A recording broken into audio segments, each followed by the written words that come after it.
Section 2. Norway. Russells had met disaster, and Mariner. Rumor ran through the station corridors, aboil with the confusion and anger of residents and companies that had been turned out with all their property. Volunteers and native workers aided in the evacuation. Dock crews used the loading machinery to move personal belongings out of the area selected for quarantine, tagging items and trying not to confuse them or allow pilferage. Calm echoed with announcements. Residents of Yellow 1 through 119 are asked to send a representative to the emergency housing desk. There is a lost child at the aid station, May Turner. Will a relative please come at once to the aid station? Latest estimates from Station Central indicate housing available in guest residency, 1,000 units. All non-residents are being removed in favor of permanent station residents, priority to be determined by lottery. Apartments available by condensation of occupied units, 92. Compartments available for emergency conversion to residential space, 2,000, including public meeting areas and some main day alter day rotation of occupancy. The station council urges any person with personal arrangements possible through lodging with relatives or friends to secure same and to key this information to comp at the earliest possible. Housing on private initiative will be compensated to the home resident at a rate equivalent to per capita expense for other housing. We are 500 units deficit, and this will require barracks-style housing for on-station residency, or transfer on a temporary basis for Downbelow residency. Unless this deficiency can be made up by volunteering of housing or willingness of individuals to share assigned living space. Plans are to be considered immediately for residential use of Section Blue, which should free 500 units within the next 180 days. Thank you. Will the security team please report to 8 Yellow? It was a nightmare. Damon Constantine stared at the floor of printout and intermittently paced the matted floors of Dock Command Blue Sector above the area of the docks where techs tried to cope with the logistics of evacuation. 2 hours left. He could see from the series of windows the chaos all along the docks, where personal belongings had been piled under police guard. Everyone and every installation in Yellow and Orange sectors 9th through 5th levels had been displaced. Dockside shops, homes, 4,000 people crowded elsewhere. The influx spilled past Blue, around the rim to Green and White, the big main residence sectors. Crowds milled about, bewildered and distraught. They understood the need. They moved. Everyone on station was subject to such transferences of residents, for repairs, for reorganizations, but never on this kind of notice, and never on this scale, and never without knowing where they were to be assigned. Plans were canceled, 4,000 lives upset. Merchanters of the 2 freighters which happened to be in dock had been rudely ousted from sleepover accommodations, and security did not want them on the docks or near the ships. His wife, Aline, was down there in a knot of them, a slim figure in pale green, liaison with the merchanters. That was Aline's job, and he was at her office fretting about it. He nervously watched the manner of the merchanters, which was angry, and meditated sending station police down there for Aline's protection.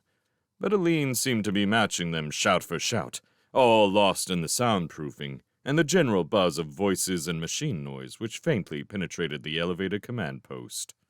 Suddenly, there were shrugs and hands offered all round, as if there had been no quarrel at all.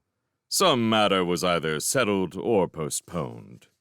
And Aline walked away, and the merchanters strode off through the dispossessed crowds, though with shakes of their heads and no happiness evident.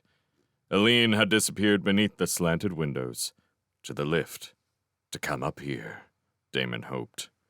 Off in Green's section, his own office was dealing with an angry resident protest, and there was the company delegation fretting in Station Central, making demands of its own on his father.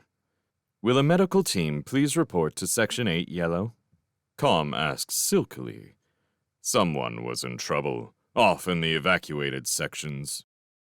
The lift doors opened into the command center. Aline joined him, her face still flushed from argument. "Central's gone stark mad," she said. "The merchanters were moved out of hospice and told they had to lodge on their ships, and now they've got station police between them and their ships. They're wanting to cast off from station. They don't want their ships mobbed in some sudden evacuation. Read it that they'd just as soon be out of Pell's vicinity entirely at the moment. Mallory's been known to recruit merchanters at gunpoint." "What did you tell them?" "To stand fast and figure there are going to be some contracts handed out for supplies to take care of this influx. But they won't go to any ship that bolts the dock, or that tangles with our police. And that has the lid on them, at least for a while." Aline was afraid. It was clear behind the brittle, busy calm. They were all afraid. He slipped his arm about her. Hers fitted his waist, and she leaned there, saying nothing. Merchanter Aline Quinn, off the freighter Estelle, which had gone its way to Russell's and to Mariner. She had missed that run for him, to consider tying herself to a station for good, for his sake. And now she had ended up trying to reason with angry crews who were probably right and sensible in her eyes, with the military in their laps. He viewed matters in a cold, quiet panic, stationer's fashion. Things which went wrong on station went wrong sitting still, by quadrants and by sections. And there was a certain fatalism bred of it. If one was in a safe zone, one stayed there. If one had a job which could help, one did it. And if it was one's own area in trouble, one still sat fixed. It was the only heroism possible. A station could not shoot, could not run, could only suffer damage and repair it if there was time.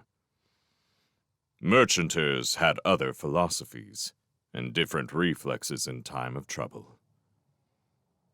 "It's all right," he said, tightening his arm briefly. He felt her answering pressure. "It's not coming here. They're just putting civilians far behind the lines. They'll stay here till the crisis is over, and then go back. If not, we've had big influxes before, when they shut down the last of the Hinder Stars. We added sections. We'll do it again. We just get larger." Aline said nothing. There were dire rumors drifting through calm and down the corridors regarding the extent of the disaster at Mariner, and Estelle was not one of the incoming freighters. They knew that now, for certain. She had hoped, when they had gotten the first news of the arrival, and feared, because there was damage reported on those ships out there, moving at freighters' slow pace, jammed with passengers they were never designed to handle.